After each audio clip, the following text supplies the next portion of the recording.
Good evening and welcome Oh, to jingle bells, Drivers jingle Ed bells, Class. jingle Oh all boy, the that's coming in way. pretty hot. Oh, what fun Got to it is to get the ride Christmas in the music one-horse going for open tonight.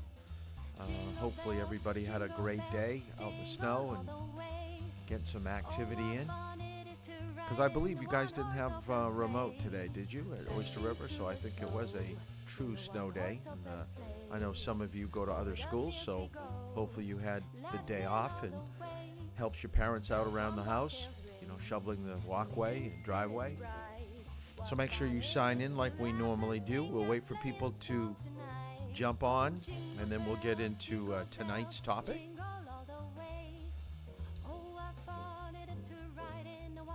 Let's see who's going to be the first one on YouTube here. Let's see if anybody's going to put a comment. Hit the like button. There we go. There's Matt.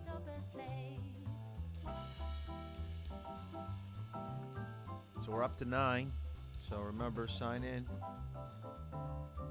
I'm looking for drivers too. So as we get going tonight, I'll mention that I do have a few openings tomorrow at 2 o'clock and 3 o'clock. Let me just kind of go over here and see what I've got.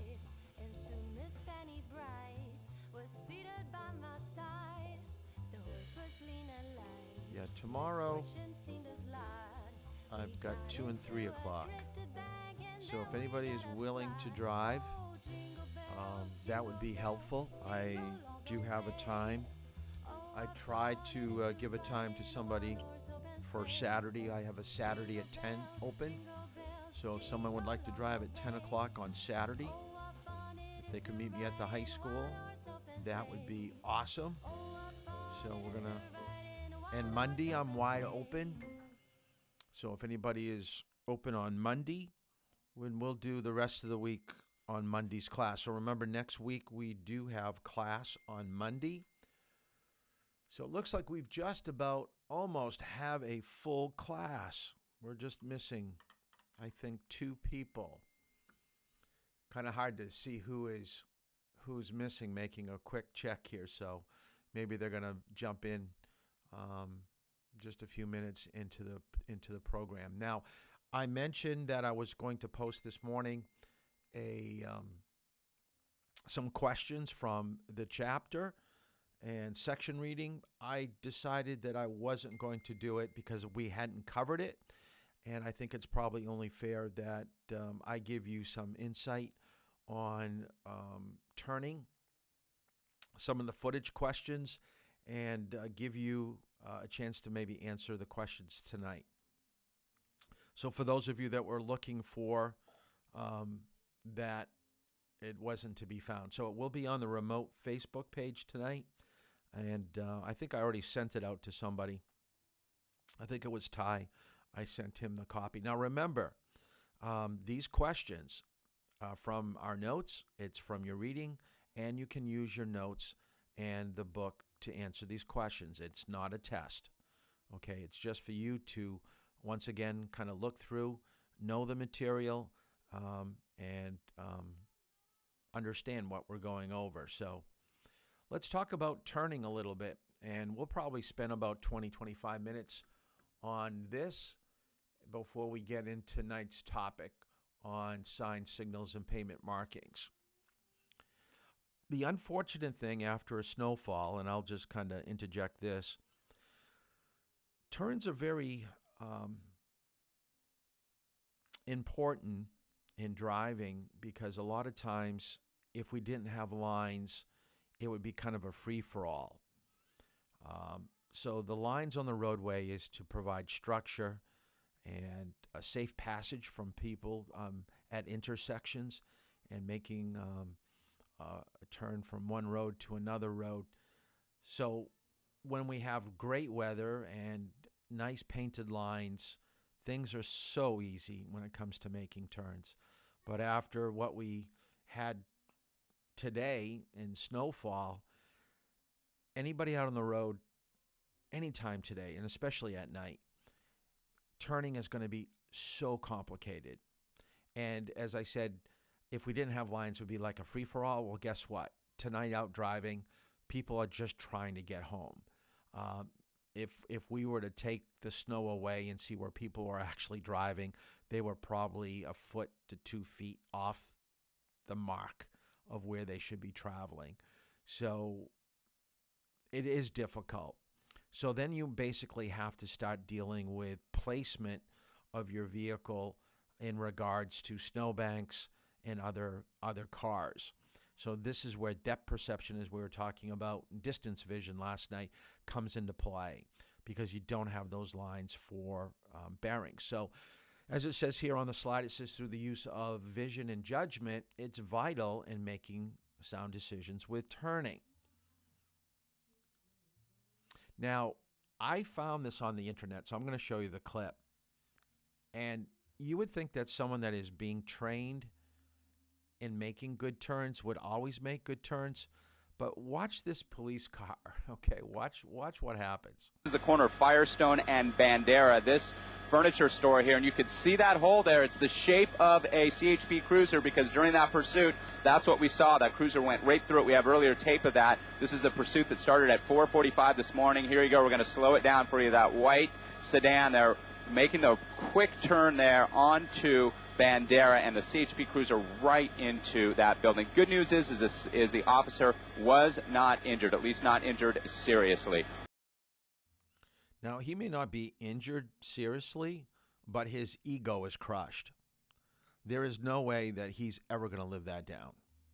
Once he goes back to the police department, everybody in the room is going to know he's the guy that couldn't maneuver his vehicle around a corner while in pursuit of someone and couldn't make his turn. It's almost basically what we talked about last night.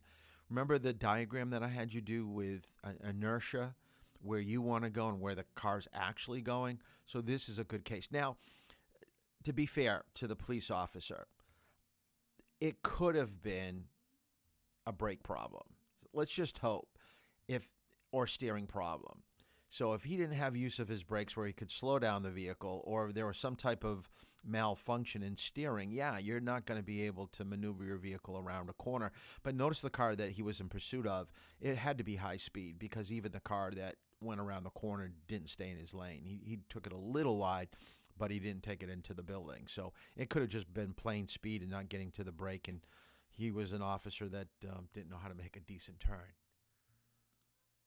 All right, now, like yesterday's class, we had a lot of notes. Tonight's class has a lot of notes too.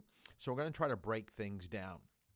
So whenever you see a number, you probably should write it down. So the first thing I want you to write down is 20, 30 seconds. And what this basically represents is how far you should be looking down the roadway. We talked about target path, but you don't want to be targeting something or where you're trying to aim your vehicle so close to what's in front of you. It should be really further down the road. And 20, 30 seconds on a straightaway could be a quarter to a half mile. I mean, you're looking that far down the road. Yesterday, we talked about move to the proper position for a turn. So we talked about left of center or right of center to make a turn. Now, here's a number question that I will test you on the midterm or final. You need to use your signal about 100 feet before a turn in town. On a highway, it basically comes down to about 500 feet. So a lot of people will say, well, Mr. Toll, I have no clue what 100 feet looks like. So here's what I want you to write down. 100 feet in town will probably be the distance between two telephone poles. So if you find the area that you want to make your turn, find a telephone pole, and then come back one more telephone pole, and then put your signal on. Anything longer than that, people are going to think you're turning into a different street. You could be turning into a driveway. And 500 feet on would probably be where your last sign before your exit. So if you look where your exit is, come back to where the last sign is, and then put your signal on. And it really doesn't matter on a highway because you're not going to have any other places to turn, so you're not really, confusing people with an early directional. So if you had it on for 800 feet, it's not the worst thing in the world. Now, 200 feet, 300 feet in town, that would be totally different. There are so many places to turn. You are going to be really screwing up people's heads on, trying to figure out what you're doing, because they're going to say, oh, that person's got the directional on. I think I'll cut out in front of them. And then you never turn. Now, you've heard me. If you've been driving with me, every time that I have you make a turn, I'll ask you, check your rearview mirror before, check your rearview mirror after a turn.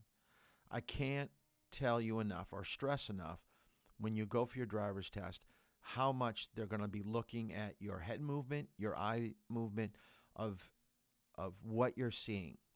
You've got to let them know that you are well aware of everything that's happening around you at all times during the whole test.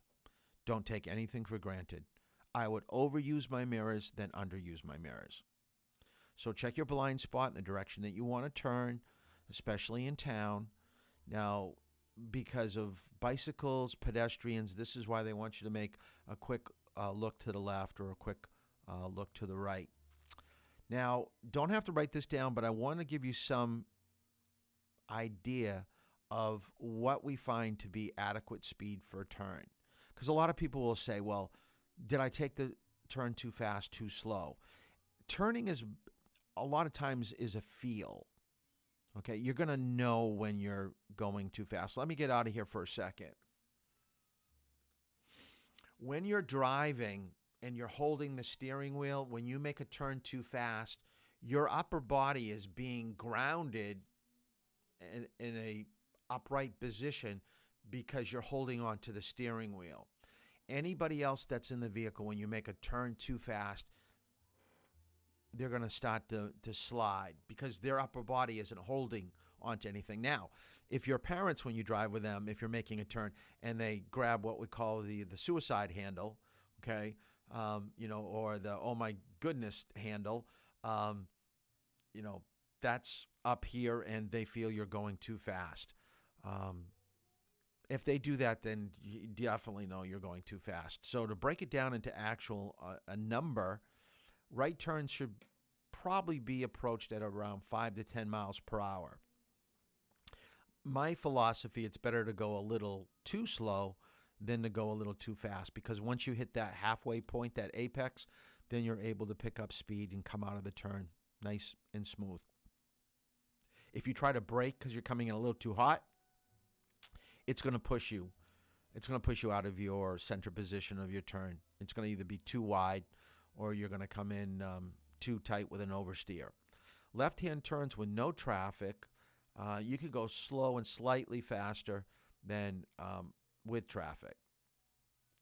But with traffic, you must stop and then turn.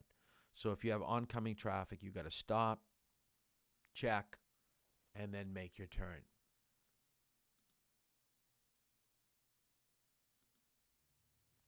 Two definitions I want you to write down: gap and hole. A gap is a space between vehicles. So if cars are following each other 3 to 4 seconds, that is going to be a gap, and you do not want to enter that following distance that they have, because that's what's necessary. So when you pull out in front of a car, you want to make sure that you're getting in, so there'll be 4 seconds behind you, there'll be 4 seconds in front of you. So that is considered a hole. So a hole is a space between traffic clusters. So you're looking at something that's pretty substantial. Once again, on a driving test, don't cut people off. It's better for you to wait and see if there's another opportunity before you pull out into traffic. You don't want to do it too quick. Vision checks at intersections, even without a traffic light or a stop sign, and you've got clear passage, you should still be looking to the left, to the right, to see how other people are going to interact with you. So you're looking for vehicles, you're scanning for pedestrians, you're scanning for maybe a light you don't see or a traffic sign that you don't see. Now, this isn't in the manual. This is not in the textbook. This is something that I have made up that I would like you to do when you use your signal or when you turn out in front of somebody. So when turning out in front of another vehicle, you've got to decide, is there enough room for you to get out into that, what we just talked about, that hole. So what you should do is look at the vehicles coming towards you, and if they have a directional on, don't trust it. Never trust that someone is making a turn because they've got their turn signal on. You have to say yes to all 3 of these questions before you pull out into traffic.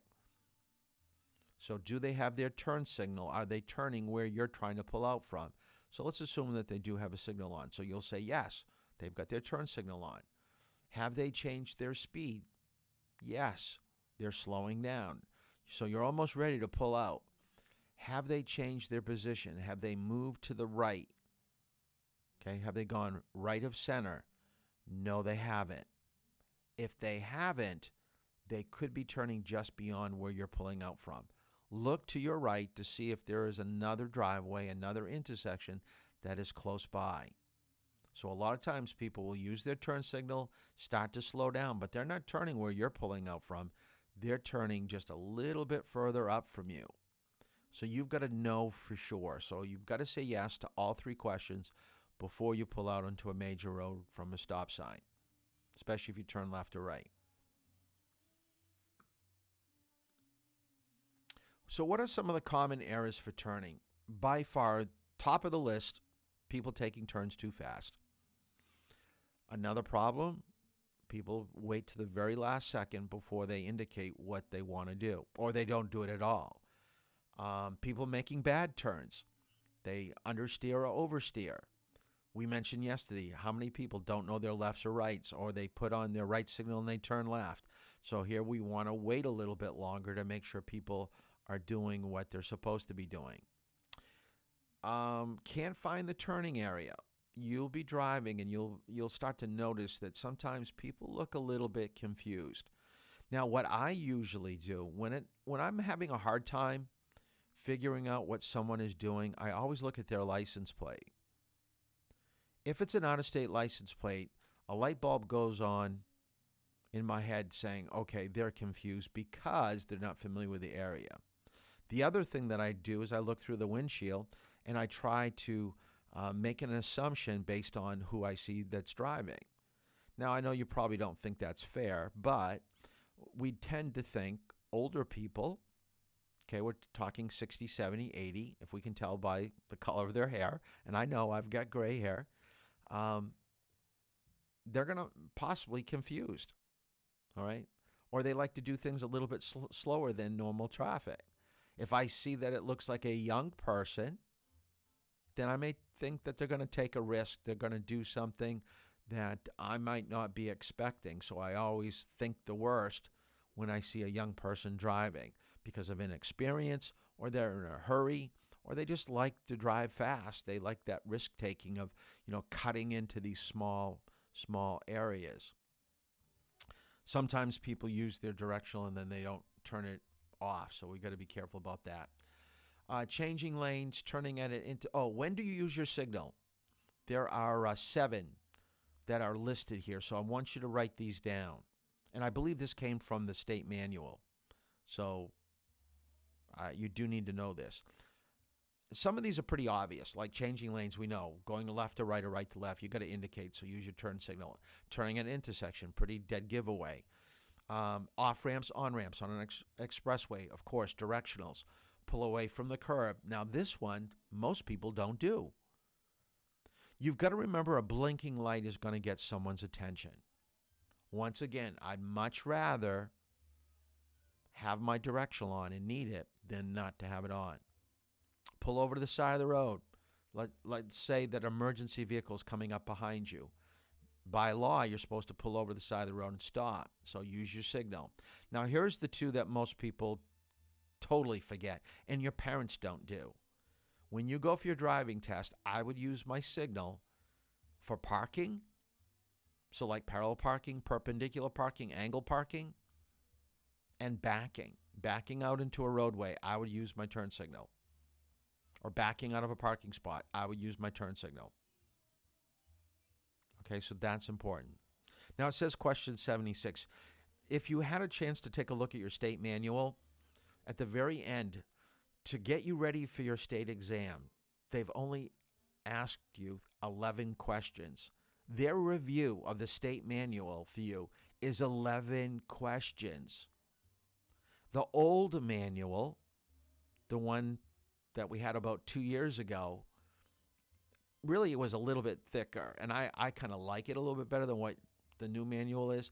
They gave you 100 questions to study before you go for your state exam.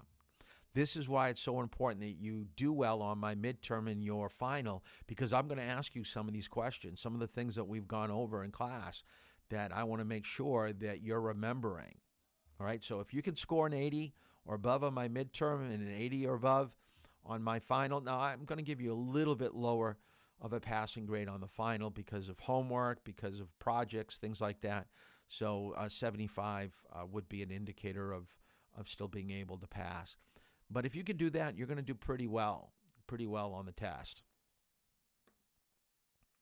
Other situations where you should think about what to do with turning: hand signals if your directionals aren't working correctly, maybe a fuse burnt out. Why would you ever tap your brakes? And tapping, I'm meaning, I'm going to hit the microphone here, so listen to this. 1, 2, 3. When would you tap your brakes? Well, one is if there is no off-ramp, you're going underneath an underpass, and your off-ramp is very, very short. So to get ready for that off-ramp, so the people behind you that may be following you a little bit too closely on a highway, you're going to do that 1, 2, 3, tap, tap, tap. That will get people to their brake. Now, notice you're not really pressing down. There's a difference between pressing down and tapping.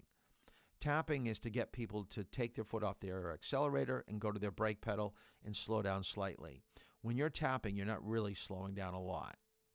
That's why a tap is to get the person behind you to brake. Parallel parking, tapping your brakes so people don't come right up behind you so you can't get into that parking spot. And then if there's something in the road that some person behind you can't see, like a box that came off a truck or something like that, or a pothole, you would tap your brake.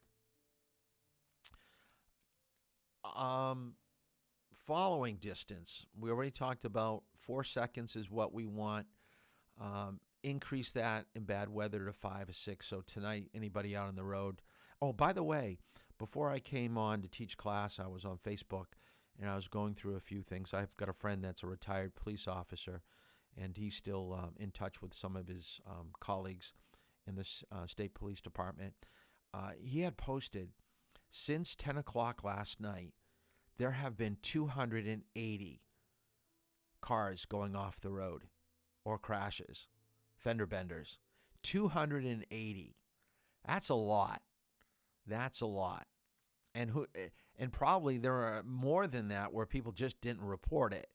So this is where the state police had to actually go out and help service people off the road. 280. That's extreme. So sometimes the better thing is not to be driving.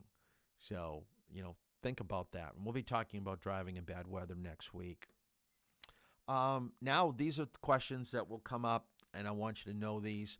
We talked about manual transmission. We know that anybody that takes their foot off the brake and goes over to the accelerator trying to find the friction point, there's going to probably be some rollback on a car.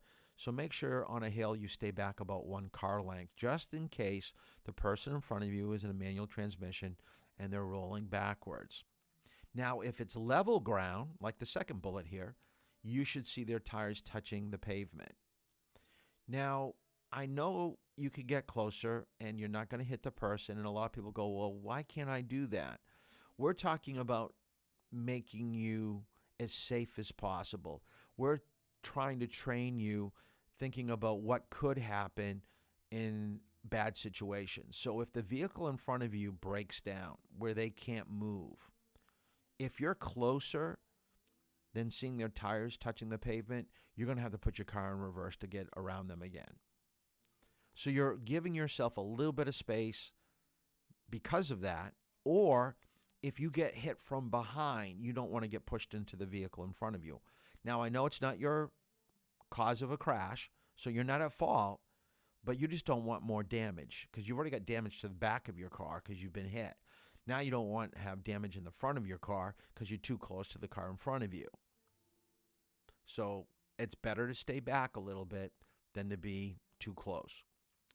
Crosswalks, stay back about 10 to 15 feet when someone is crossing, and never stop at a crosswalk on top of a crosswalk in heavy traffic. You've got to give pedestrians a chance to cross the street.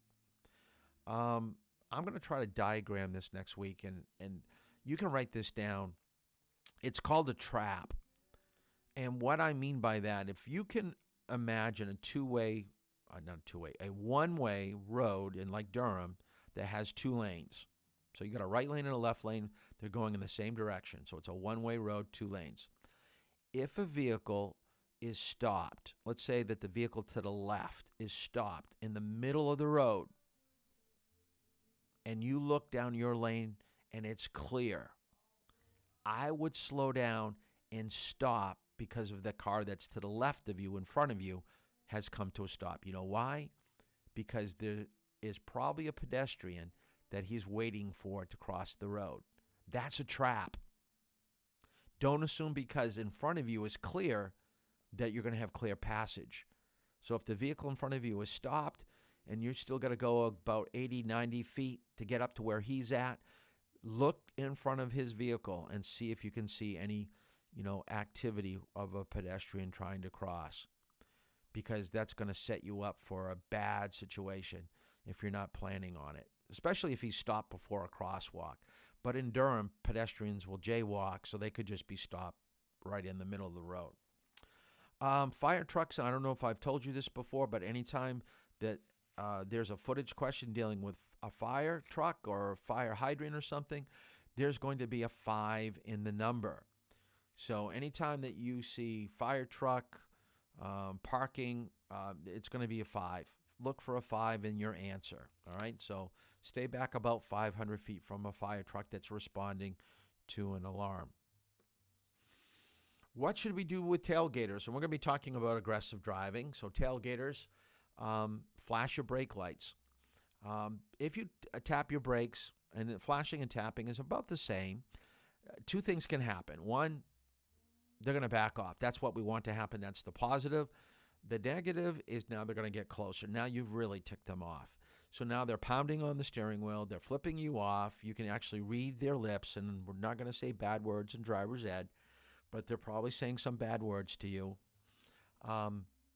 Go to the second or third step. Go slower in an area, moving close to the right, so right of center or far right. Encourage him to get by you in a place that he can do so safely and legally. Okay? If there is no place for him to do that and he's really a real problem, just pull over to the side of the road and stop. Let him go by. And maybe this has happened with your parents. I don't think I've had anybody recently that we had to pull over to let people get by. But we've done it before. There's no harm with that. And it's much better to have them in front of you than behind you all the time. So, take that under advisement with tailgaters, because you don't want to. Oh, well, no, we don't have any observers, so I don't have to tell that story. You do need to know these intervals.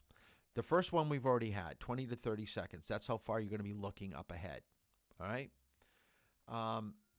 Let's kind of make it a real driving scenario. Okay, you're looking 20, 30 seconds up ahead, and within 15 seconds, you've started to formulate where all your problems are and where they're located. So let's come up with 3 problems.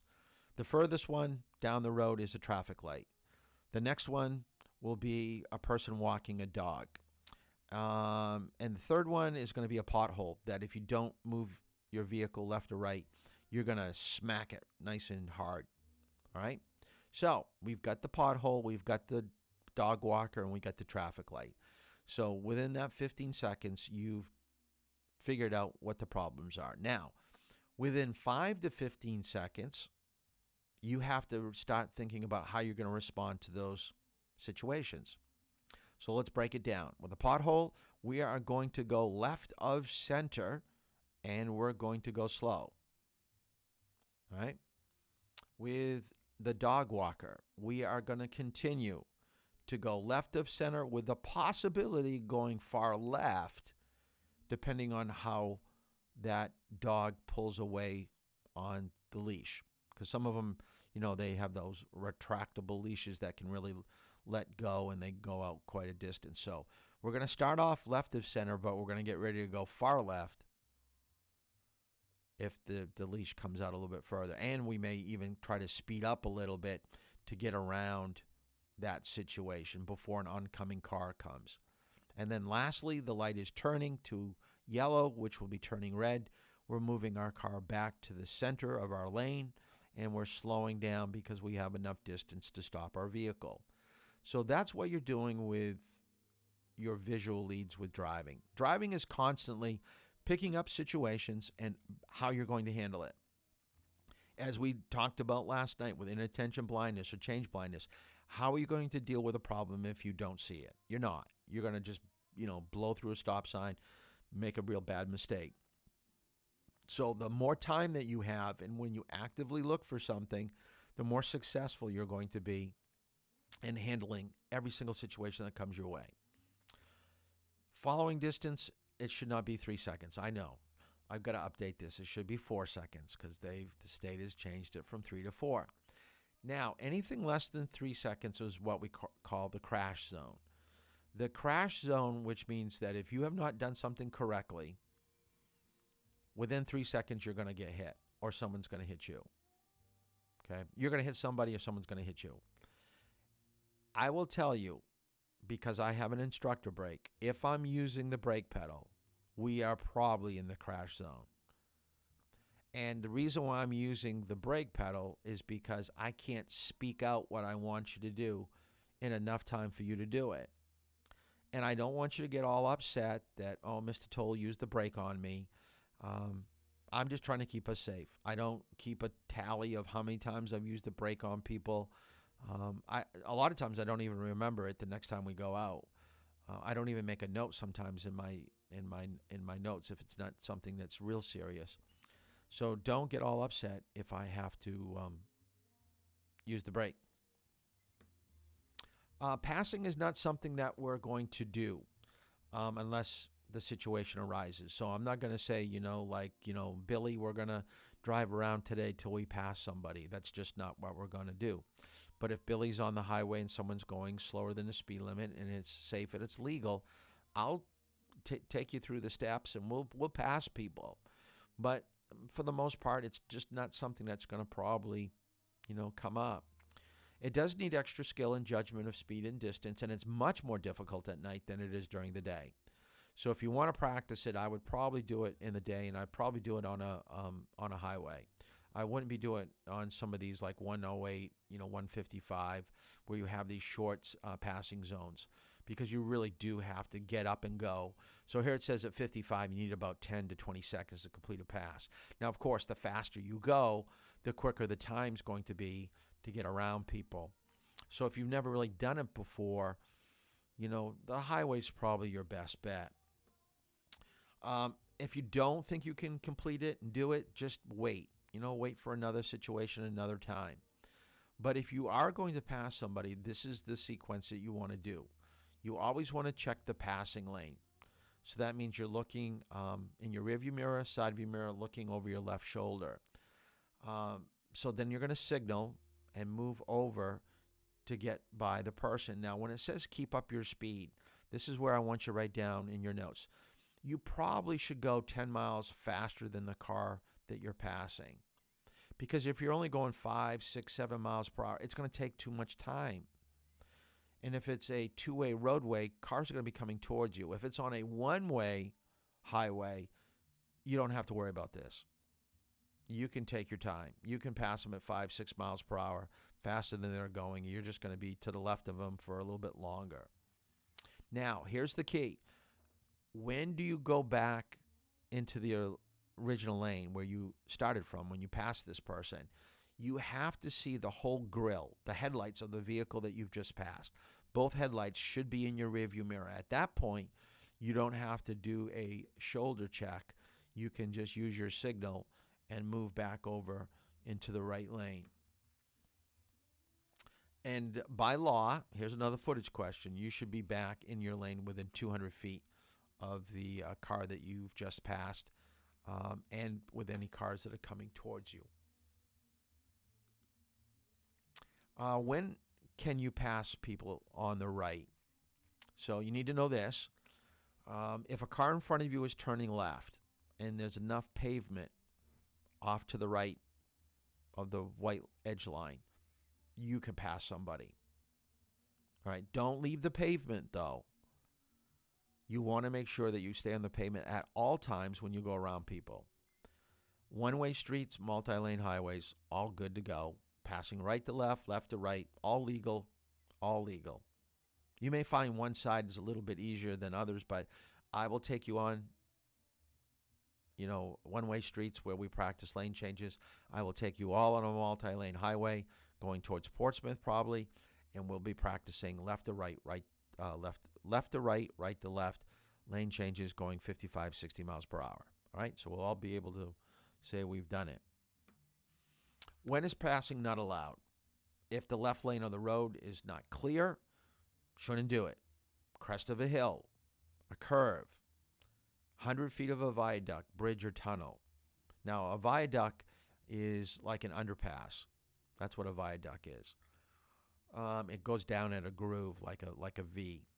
In New England, it's grass. In the major cities, it's probably concrete. 100 feet of an intersectional railroad crossing. And here is what I want you to write down with no passing zones. No passing zone signs are one of the only signs that will be on the left side of the road for you. Did you know that 95% of your signs that you have to pay attention to are going to be on the right side of the road? Yep. There's only a few. No passing zones, wrong way, do not enter. Sometimes a stop sign you'll find over on the left side of the road for you, just to tell you that you can't, do certain things. But for the most part, okay, those signs, pennant-shaped sign will be on the left side, and that's also where the beginning of the solid no passing line is on a roadway. Lane usage, I think this is pretty common sense. If you're on a highway, there are two lanes. The right side should be for slow-moving vehicles. Left side is for passing. On a multi-lane highway like 95 going to Boston, you should be in the middle lane. That's the smoothest. That's the best place to be. Right is for people getting on, getting off. And then the left lane should be for high-speed travelers and for passing. Do not get caught in the left lane and staying there for any length of time, especially in Massachusetts, because they'll give you a ticket. It's against the law to use the left lane for actual driving. It should only be for passing. Right? So you're going fast, passing people, then go back to the middle lane, or at least one of the middle lanes. Sometimes you're going to have 4 lanes, 5 lanes, so stay in the middle ones. Lane changes, there are 4 steps. The first thing that you want to do, and write down the letter S, M, O, G. So put 1, 2, 3, 4. 1 is S, 2 is M, 3 is O, and 4 is G.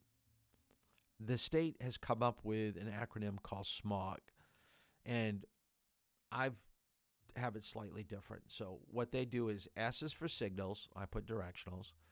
M is for mirrors, so you got to do your rear view and your side view. O is for over your shoulder, and I put your blind spot check because your blind spot is what you don't see with your mirrors. And G is for go. I put down move to the other lane by increasing, maintaining, or slowing speed. Now, lane changes don't always have to be going faster. Sometimes it's just keeping the speed that you're going because there's nobody around, so there's no really need to go faster. Sometimes people are just moving through your blind spot, so if you go slower, you're going to slide in right after they go by, but you can't do it in front of them because they are too close. You would sideswipe them. I will guarantee a merge or a lane change will be included in your driving test. So you want to be very comfortable and very skilled at making lane changes. So we're going to be doing a lot in driver's ed. And some of you are going to be doing it the next couple of days when we drive. That is the lesson that we have going. That takes care of turning and signaling. Okay, let me get out of here. Let me go here. I wasn't able to do this. Okay, hold on. I gotta stop. Okay, let's see if I can do this. Oh, I don't want that.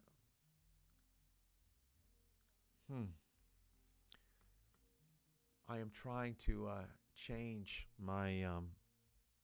Let's do 6 minutes. There we go. Where did it go? Right there. Let's make it bigger. All right, get out a blank piece of paper. Okay, you've got 6 minutes to complete this quiz. So get a blank piece of paper, and you're going to have 30 signs. Let me bring this signs over. Boom. There you go. So I want you to do this quiz right now. You've got now 5 minutes and 35 seconds to fill in those 30 blanks. So all you're doing is matching, all right? If you need a little bit of extra time, I will probably give it to you, all right? So try to match that up. Blank piece of paper, go to it. Now, once you're done, I want you to take a picture of it and send it to me via text message, all right? I'm going to go get a drink of water. So you got 5 minutes to do it. Good luck. Good.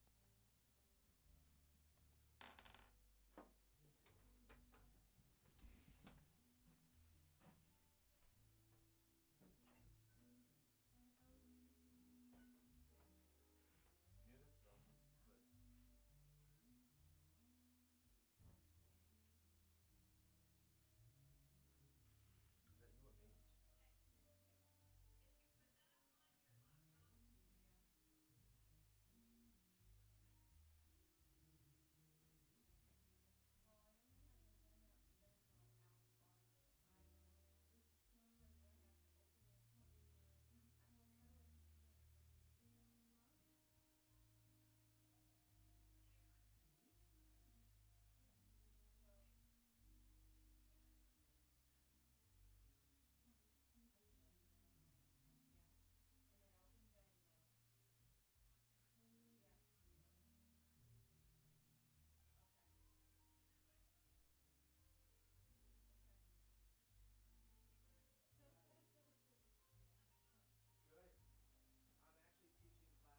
totally drenched her. Yeah, it's just water. Cold water.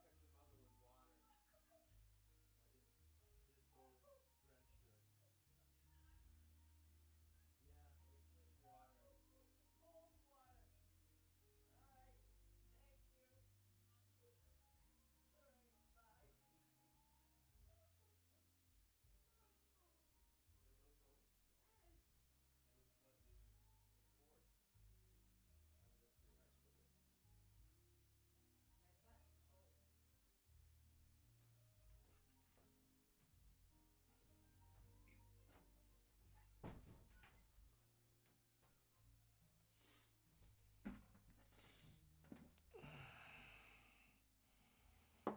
How's everybody doing?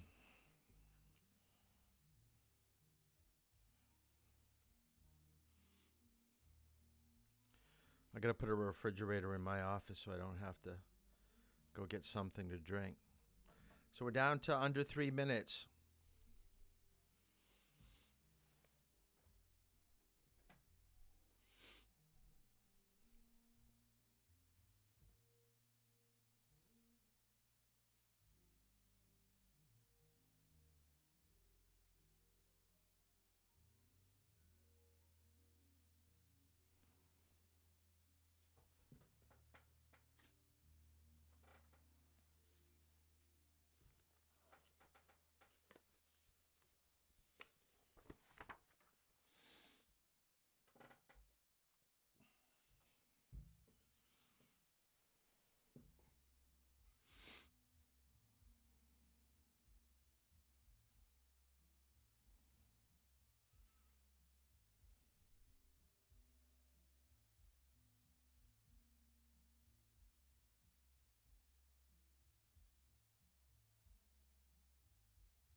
Okay, we're down to the last few seconds, so try to answer as many as you possibly can, and then I want you to send me a picture of it.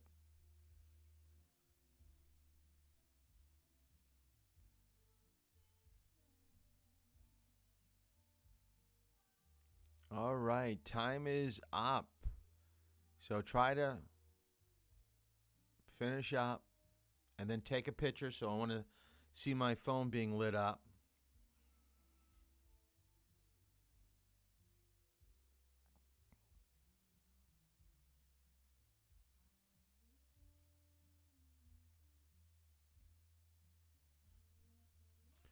I'll get out of the countdown here.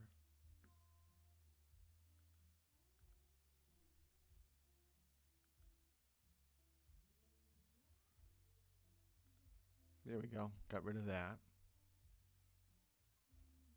So send me a picture of what your answers were.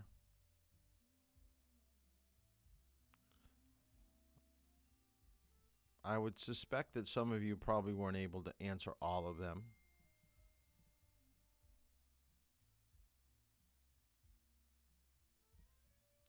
So you can't see the video. You can't see the answers. Don't worry. You know, just do the best you can.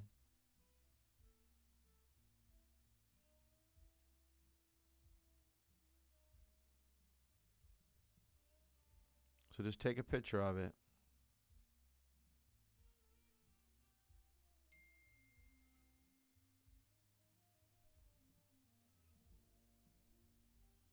Good. All right.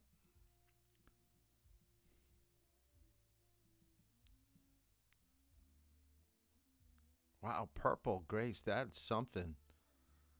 What kind of light do you have going on? Okay, you got the 25. You don't have to get all of them. I just wanted to show you something.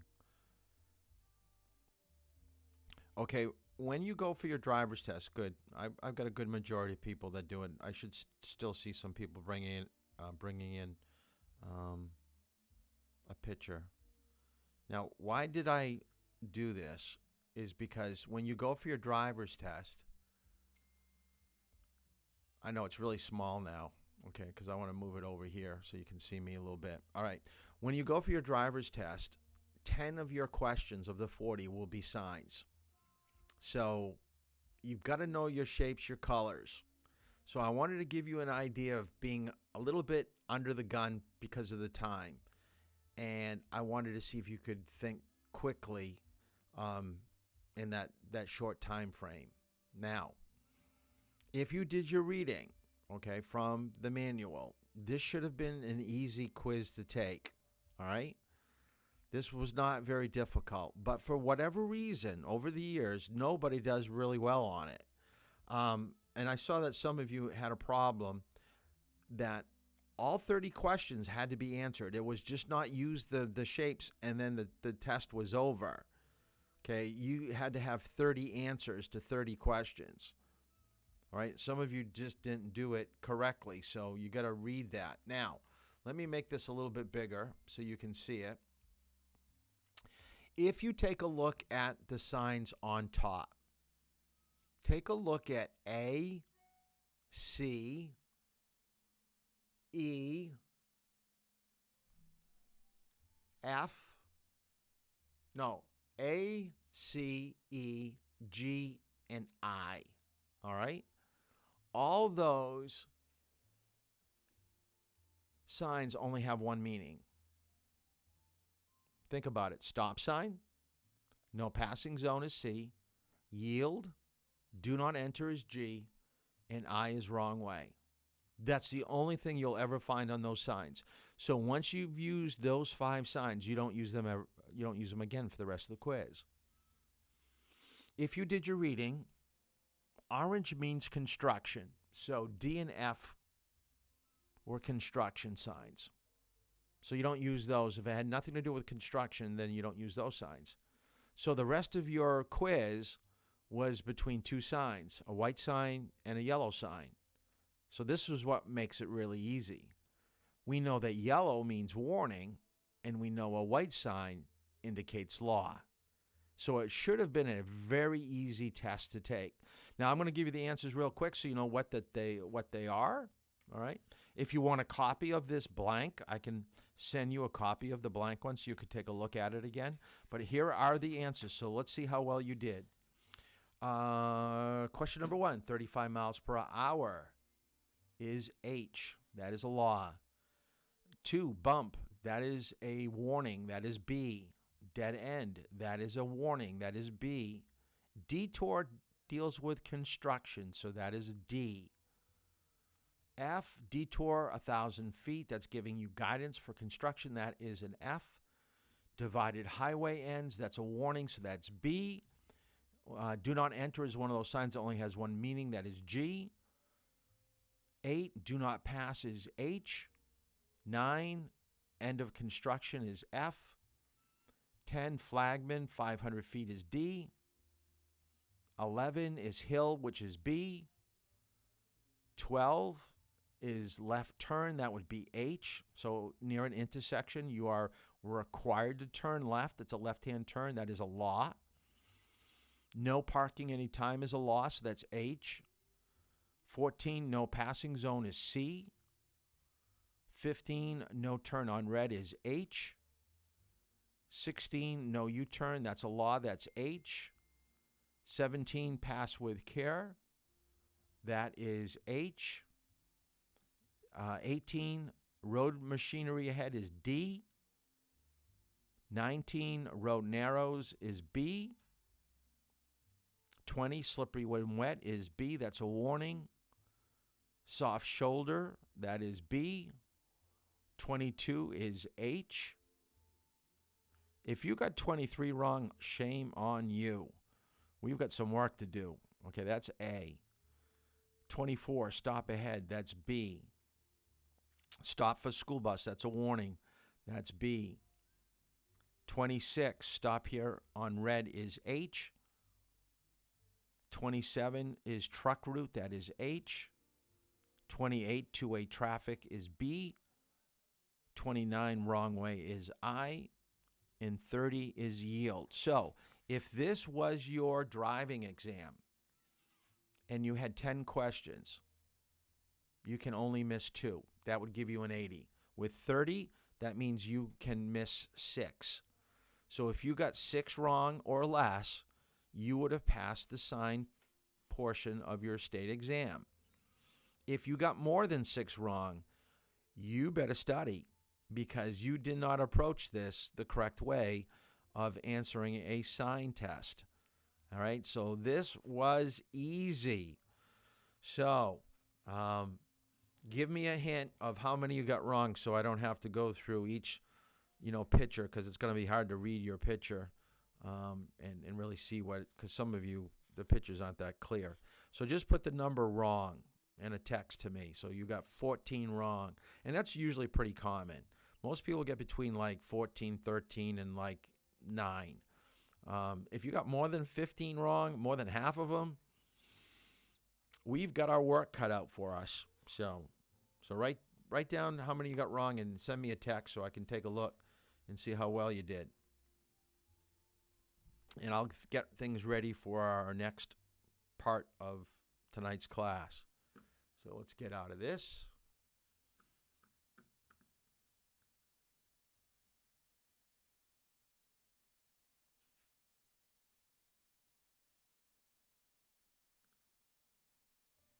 And we'll get into sign signals and pavement markings.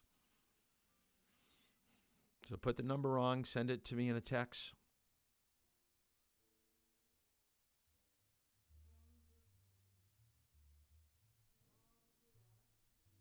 You guys are doing pretty good. Not too bad. A couple people, all right? That's pretty decent. 5 wrong? Cool.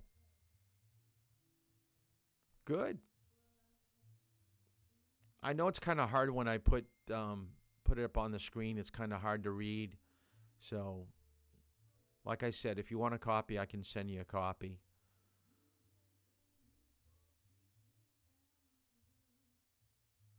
I know 6 minutes wasn't much, but that's why you just got to, And the other reason why I don't give you a whole lot of time with something like that is, remember, signs are coming at you very quickly. You're moving at 30, 40, and 50 miles per hour. You're going to see something really quick, and you're going to have to basically understand it. Now, I know you're going to be able to read the words or see the symbol.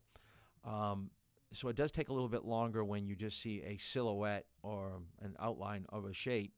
And then what we had to do in the quiz was take that meaning and put it into one of those shapes.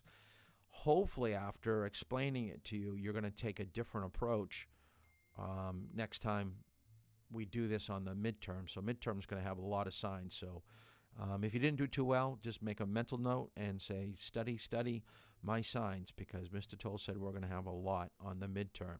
All right, so let's kind of jump right into sign signals and pavement markings. Let's try to make sense of what is happening out on the roadway.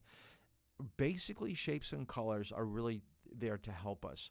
So I want you to break down your signs into 4 categories, all right? Oh, there's the sign. I forgot that I had put it right at the beginning of this PowerPoint. But there's a whole lot of information on some signs, and if you're going extremely fast, you're not going to be able to read it. Now, granted, these are parking signs, and you'd probably be stopped, so you do have added time to read. But let's just take a look at what we've got here. The top left says no parking anytime. To the left, if you go to the right of that sign, it says 15-minute parking, and they give you a time frame.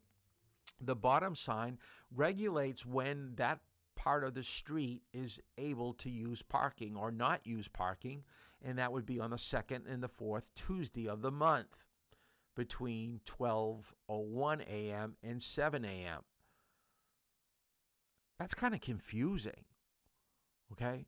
So you better think it out before you leave your vehicle parked there, because if you do, when you come back, it may not be there. It may be towed.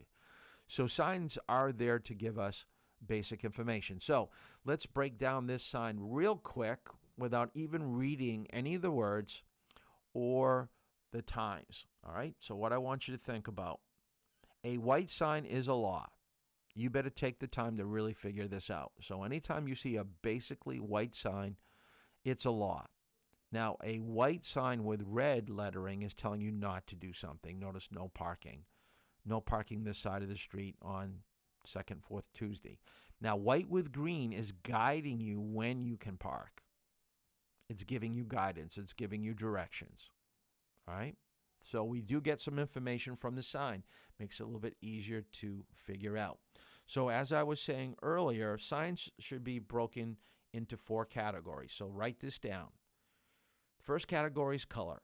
There are only 7 colors for signs, and we're going to go over every single one of them.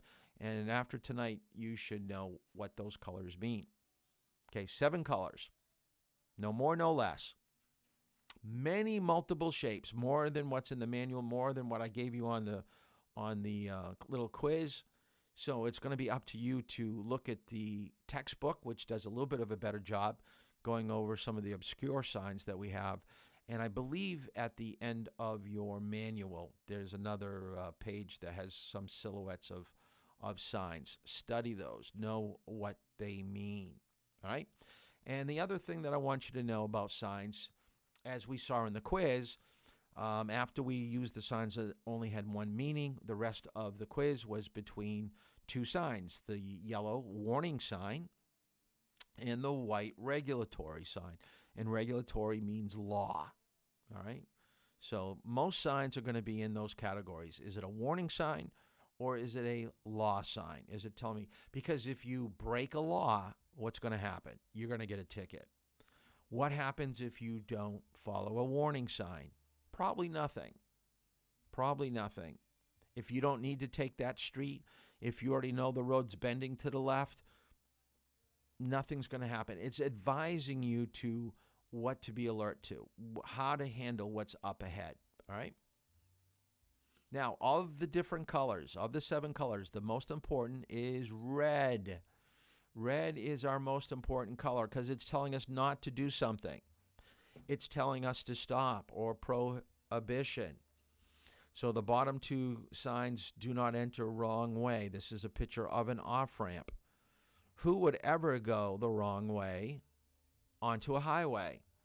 one person that's confused, one person under the influence of alcohol or drugs. Those are two examples, and it happens. You're going to think, who would ever do that? It happens. So be ready for it. You could be getting off the highway and having a car come right towards you. Be ready. Now, stop signs, what is the difference between a rolling stop and a resting stop? A rolling stop is where your tires never feel the pitch. There is a continuous movement of the wheel rotating. Okay, you will get a ticket. That is running a stop sign. A resting stop is where you feel the pitch, so the car dips forward and then it rests backwards. Make sure on your driving test you do resting stops. Now, hopefully you're going to stop at the line. If you take the picture here, I don't know if we've got it coming up here. Oh, here's one, stop lines. Make sure that you stop at the line or before the line. You do not want to make your initial stop after the line. Now, can you go beyond a stop line and stop? Yeah, as long as your first one was at it or before. The state is very particular about making sure that you're stopping at your lines. Think about it. They could put that line any place that they want. They could have moved it up the road 2 feet. They could put it into the further up, but they put it there for a reason. They want you to stop there. Now, because you can't see because of parked cars, maybe you can't see like after today because of a snowbank, you made your resting stop. It's a legal stop. It's at the line or where you think the line is. Then you're going to actually start to move up, and those are called safety stops. Because you never want to pull out into traffic unless you've got a place to go. Okay, second color is white. And we've kind of already covered white with red and white with green. The other color is white with black. So white with black tells us to do something. White with red is telling us not to do something. And white with green is guiding us to what is allowed. All right? So make sure that you understand how that works. Pretty easy. White we should always be looking for. Now blue. And if we were in class, I would probably have class participation for this where we could go around the room and people give me examples. But I'm just going to give it to you so we can kind of catch up on time. But I want you to write down blue means motorist services. And some of the most common blue signs that we find, the most common is handicap. We see that in every single parking lot. But the picture up above is a picture of a highway with a blue sign. And it's telling us about lodging. It's telling us about food, about gas. Could be about telephone. All these are things that will aid you as a driver. Right? But mostly these signs are on the highway, other than the handicap one. All right? So we got white. We've got blue. Next one is yellow. Now, yellow has two subcategories. The first category is general warning, okay? And that's your regular yellow sign, which is way up at the top. Then at the bottom, you've got neon, and that's that greenish tint. That's going to be around a school zone, school crossing, pedestrian crossing. So if it deals with kids or pedestrians, it's going to be the neon. Any other kind of warning sign is going to be your regular canary yellow. And it could be a number of things. It could be slippery when wet. It could be truck going down a hill. It could be a left turn, bend of the road to the left. It could be right lane ends. It could be horse crossing. It could be falling rocks. It could be playground up ahead. It could be fire station. You can see anything that you want people to think about and maybe slow down to look for something, you're going to find it on a yellow sign. It's the most common, and I find that most people don't look at yellow signs because they are thinking it probably really won't pertain to me. I'm really not going to probably encounter this, or I think I know enough about this road that I don't have to look at the sign. See, when you get comfortable with the way a road goes, you kind of know it by heart. You're not looking at signs anymore. But when you're new to an area, like if you were to drive in Vermont, you're not quite sure where you're going, you are looking at every single sign because you don't want to be taken by surprise what's around the corner. Next color. Oh, school zones. School zone speeds are always, and we're going to talk about this next week, but I'll give it to you right now. It's 45 minutes before school opens, 45 minutes when school closes. You're supposed to go 10 miles below the posted speed limit. Now, that's why the sign is in yellow. Notice we got the old-fashioned canary, and then we've got the neon, all right? The neon is on 108, and I think the one to the left is on Townhouse Road, all right? The one on Townhouse Road actually has the time Monday through Friday with the time frame. And then the one to the right is on 108, and it has a light. So when the light's flashing, which it has been a lot, because of COVID, and buses are coming more frequently. And notice the different speeds. Even though it's the same school, it's Mohammed, even though it's the same school, different roads have different speeds. So on Townhouse, speed limit's 35. So when the school time is in session, then it goes down 10 to 25.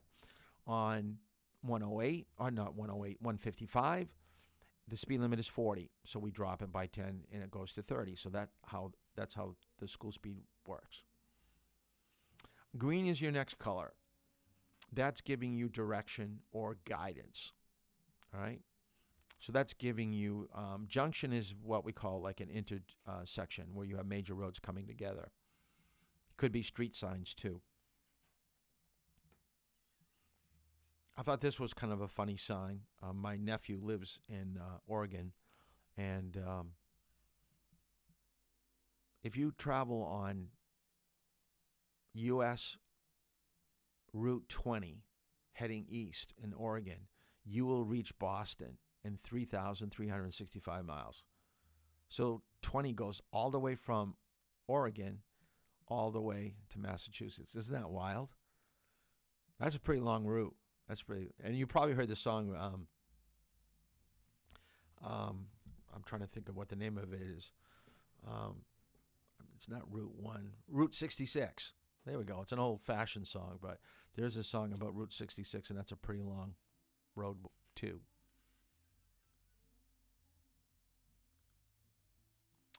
Brown is the least found sign on a roadway, and that deals with recreation. So when you take a look at this picture, actually we have three colors. We got green, brown, and blue. So we're getting a lot of information. So what's important to you? So you're paying attention to what's important. It could be the recreational park. It could be someone lives on Boston Harbor Road, or you could be going for your state test, and that's the motor vehicle substation. So the blue sign is what you're paying attention to. So depending on what you're looking for, you're keying in on that particular color.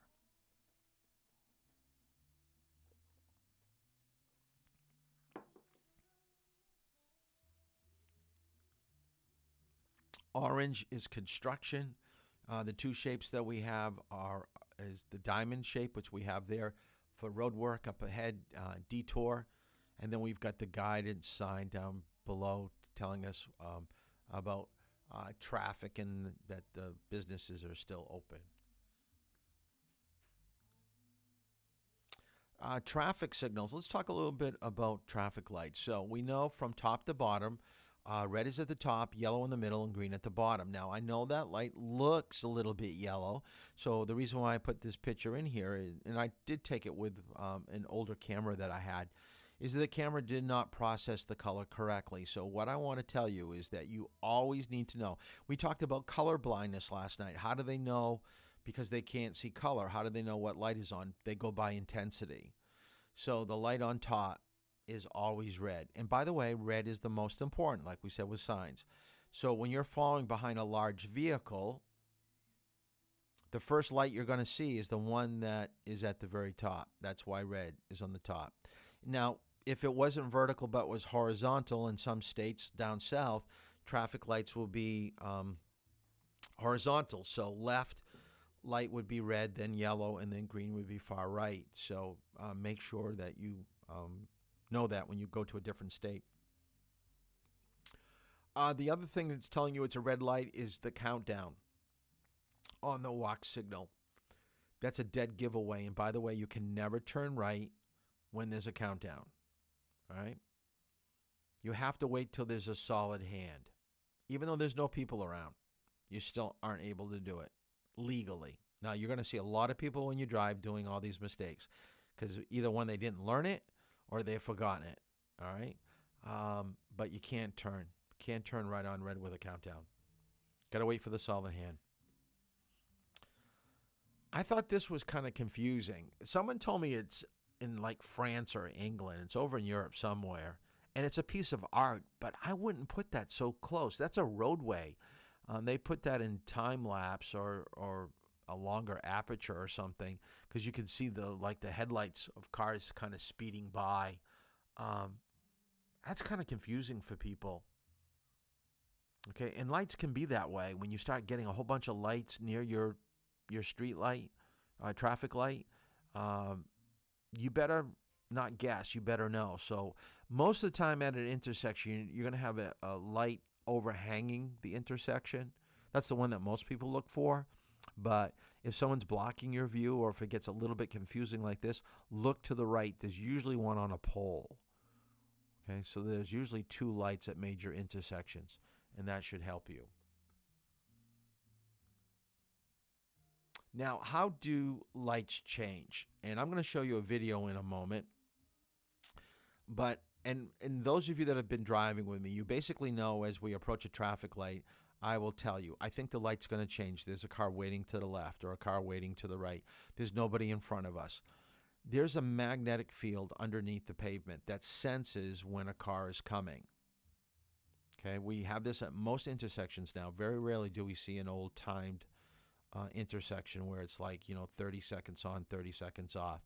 Because why change the light if there's nobody there? We want to get the most traffic through an intersection so it will keep the light longer when they know that there's more cars going through. Now, it's not going to stay green. Let's say after a concert, you've got like thousands of cars going through an intersection. Does that mean the crossroads are never going to get? No. They do time it out like after 3 minutes, 4 minutes, even if it's just for 10 seconds to let a few cars go by. Then it goes back to the major road where there's more traffic. So they do time it out on the back end of it, but it does activate pretty quickly when traffic is stopping and entering. So let me show you the video and basically how that works.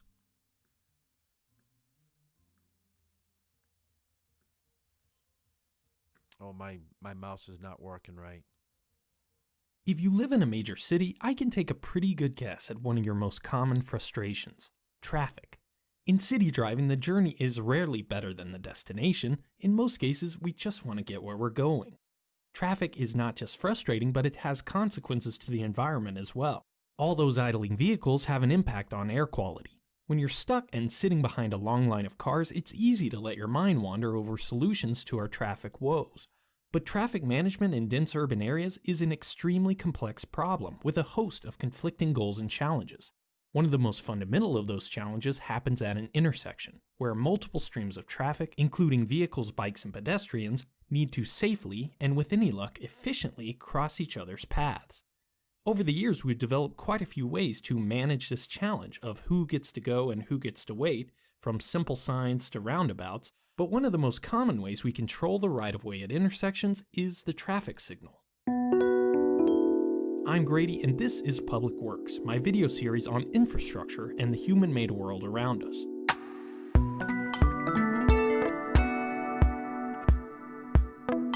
This video is sponsored by Squarespace. More on that later. There are a lot of good analogies between cities and human anatomy, and roadways are no exception. Highways are like the aorta, with a high capacity and single major destination. Small collector roads are like the capillaries, with not much capacity, but a connection to every individual house and business. And in between are the aptly named arterial roadways, the medium capacity connections between urban centers.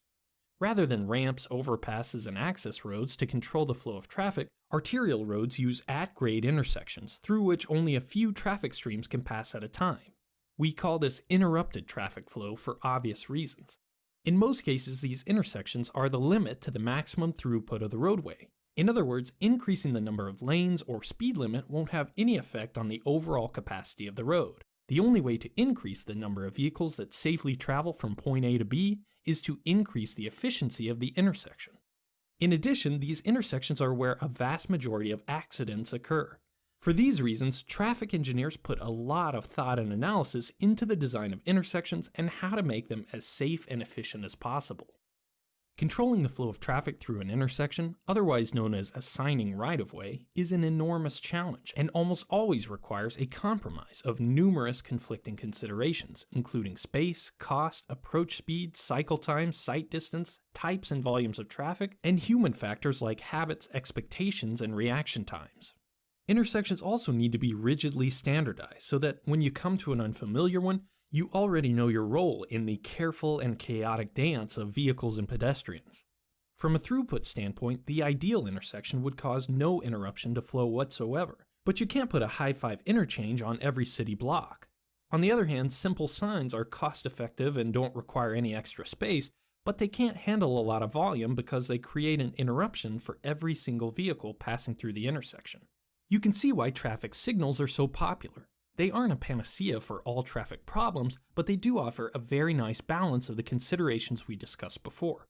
Relatively low cost, minimal space requirements, and the ability to handle large volumes of traffic with only some interruption. In their simplest form, traffic signals are a set of 3 lights facing each lane of an intersection. When the light is green, that lane has the right-of-way to cross. When the light is red, they don't. The amber light warns that the signal is about to change from green to red. Beyond this basic function, traffic signals can take on innumerable complexities to accommodate all kinds of situations. Let's take a look at a typical intersection here in the US to show how they work. At each approach to an intersection, there are 3 directions vehicles can go, called movements: right, through, or left. Right and through are usually grouped together as a single movement, so a typical 4-way intersection has 8 vehicle and 4 pedestrian movements. These movements can be grouped into phases of the traffic signal. For example, the left turn movements on opposite approaches can be grouped into a single phase because they can both go at the same time without conflicts. Traffic engineers use a ring and barrier diagram to sketch out how different phases of the signal are allowed to operate. Here's the ring and barrier diagram for our example intersection. The first phase is the major street left turns. Then the major street vehicle and pedestrian through movements.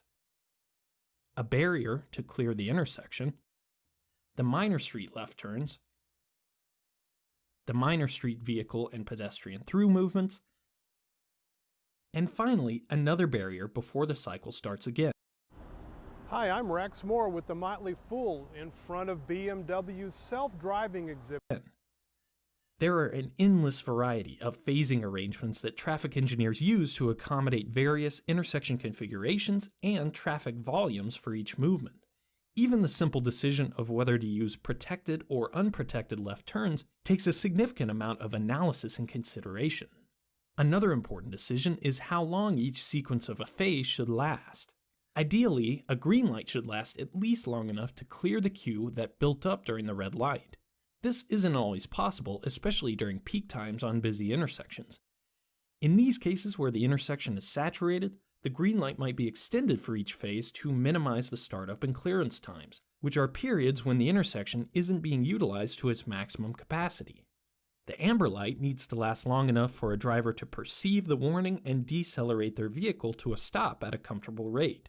1 second for every 10 miles per hour or 16 kilometers per hour on the speed limit is a general rule of thumb. But traffic engineers also take into account the slope of the approach and other local considerations when setting the timing for yellow lights. In most places in North America, you're allowed to enter an intersection for the full duration of a yellow light, which means there needs to be a time when all phases have a red light to allow the intersection to clear. This clearance interval is usually about a second, but can be adjusted up or down based on speed limit and intersection size. So far, we've only been talking about signals on a set timing sequence, but most traffic signals these days are more sophisticated than that. Actuated signal control is the term we use for signals that can receive input from the outside and use that information to make decisions about light timing and sequence on the fly. These types of signals rely on data from traffic detection systems. These sensors can be embedded cameras or radars, but most commonly they're inductive loop sensors embedded into the road surface. They are essentially large metal detectors which simply measure whether or not a car or truck is present, sometimes to the annoyance of bicycles, scooters, and motorcycles that may be too small to trigger the loop. Whatever the type of sensor, they all feed data into an equipment cabinet located nearby. You've probably seen hundreds of these cabinets without realizing their purpose. Inside this cabinet is a traffic signal controller, essentially a simple computer that is programmed with specific logic to determine when and how long each light will last based on the information from the detectors. Actuated control gives a traffic signal much more flexibility to handle variations in traffic load. For example, if a nearby road is closed and traffic rerouted through a signal that doesn't normally see such high demand, it may need to be reprogrammed before the closure. A light equipped with actuated control will simply see the additional traffic and adjust its phasing accordingly. Same thing with special events like concerts and sports games that create huge traffic demands on irregular schedules, and even seasonal changes in traffic like in major tourist destinations. Actuated systems can also keep you from waiting at a long light when no one's crossing in the other direction. Finally, actuated control can help by giving priority to emergency vehicles and public transportation by using specialized detectors like infrared or acoustic sensors that communicate directly with certain types of vehicles. But actuated control isn't the end of the complexity. After all, it still treats each intersection as an isolated entity, when in reality each signal is a component of a larger traffic network. And each component of the traffic network can have an impact, sometimes a major impact, on other components in the system. Take the classic example of two signals closely spaced in a row on a major roadway. If one signal gives a green but the next one doesn't, cars can back up. If they back up far enough, they can sit through multiple cycles at an intersection without being able to pass through until the light beyond clears. It's a frustrating experience for anyone. A signal is inadvertently but significantly reducing the capacity of an adjacent signal. One solution to this problem is signal coordination, where lights can not only consider the traffic waiting at their intersection, but also the status of nearby signals. This is a very common configuration on long corridors with relatively minor but frequent cross streets. The signals on the major road are timed so that a large group of vehicles, called a platoon by traffic engineers, can make it all the way through the corridor without interruption. This type of signal coordination can significantly increase the volume of traffic that can pass through intersections, but it really only works on stretches of road that don't have other sources of traffic interruptions, like driveways and businesses. If the platoon can't stick together, the benefits of coordinating signals mostly gets lost. The obvious next step in efficiency is coordination of most or all the signals within a traffic network. This is the job of Adaptive Signal Control Technologies, or ASCT. In adaptive systems, rather than individual groups of lights, all the information from detectors is fed into a centralized system that can use advanced algorithms like machine learning to optimize traffic flow throughout the city. These type of systems can dramatically reduce congestion, but they're only just starting to be implemented in major urban areas. As sensors become more ubiquitous and computing power increases, traffic management may slowly but surely be relegated from civil engineers to software developers and data scientists. On the complete opposite side of centralization, many believe that self-driving cars are the next revolution in traffic management. If every vehicle could communicate and coordinate with every other vehicle on the road, interrupted traffic control could eventually become a thing of the past. But don't get your hopes too high. In dense urban areas, traffic congestion is often self-limiting. Especially during peak times, for every one person on the road, there are many more at work or at home waiting for the congestion to clear up before they head out. This latent traffic demand means that any increase in capacity will quickly be filled up with more traffic, bringing the congestion back to the same level it was before. Katera was really formed because this industry is so ripe for change. However we accommodate it, now or in the future, traffic will continue to be one of the biggest challenges in our urban areas, and traffic signals will continue to be one of its solutions.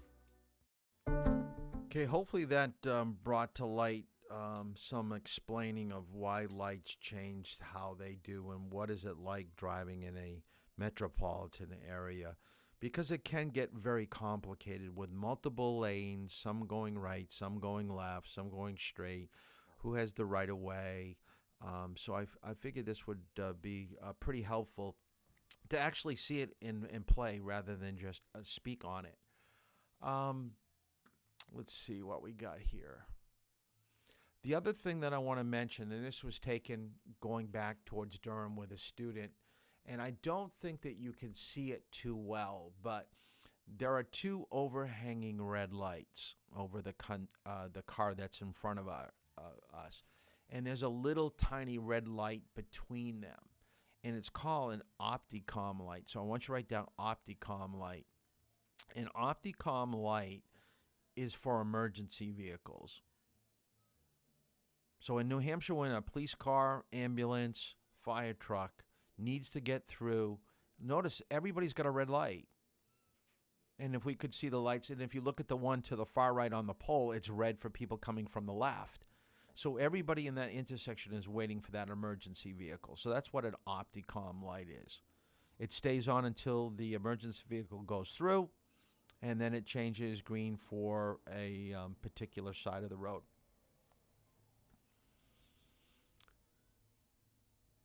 Right on red, we've talked about tonight. Basically, as long as there's no sign, and it's for every state, you can legally turn right on red. Now, in some cities, like parts of Washington, D.C., and probably New York, and you're not going to be able to do it. They just want, traffic is way too heavy to allow more traffic moving, so they only give it to the people that have a green light. So as long as there's no sign or it's not banned in that particular city, you can turn right on red. And every state, just not New Hampshire. All right, so look for the solid hand.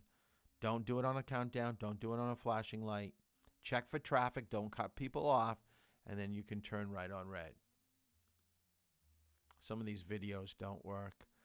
When traffic lights don't work, follow the direction of the police officer. A police officer will override any traffic light.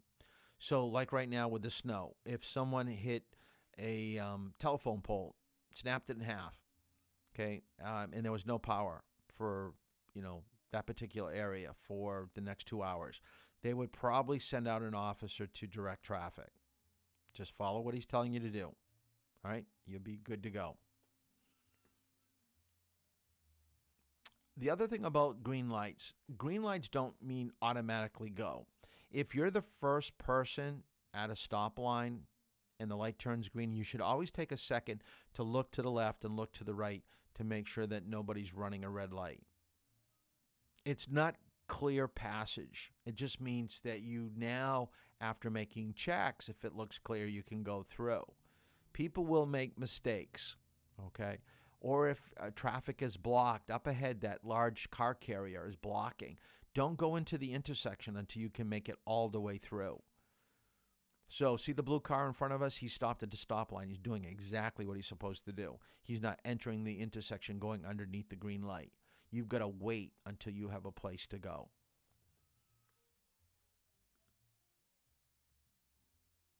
I think we're going to stop right here. We'll talk about yellow lights when we come back into class. Remember, we have class next Monday. We go Monday, Tuesday, Wednesday of next week. Let me get out of here. So we go Monday, Tuesday of next week, same time, 7:30 to about 9, with some things to do after class. So tonight I will put on our Facebook page the questions, because we've covered just about everything on turning and communication and vision. Those will be the questions. And for the homework, what you need to do is,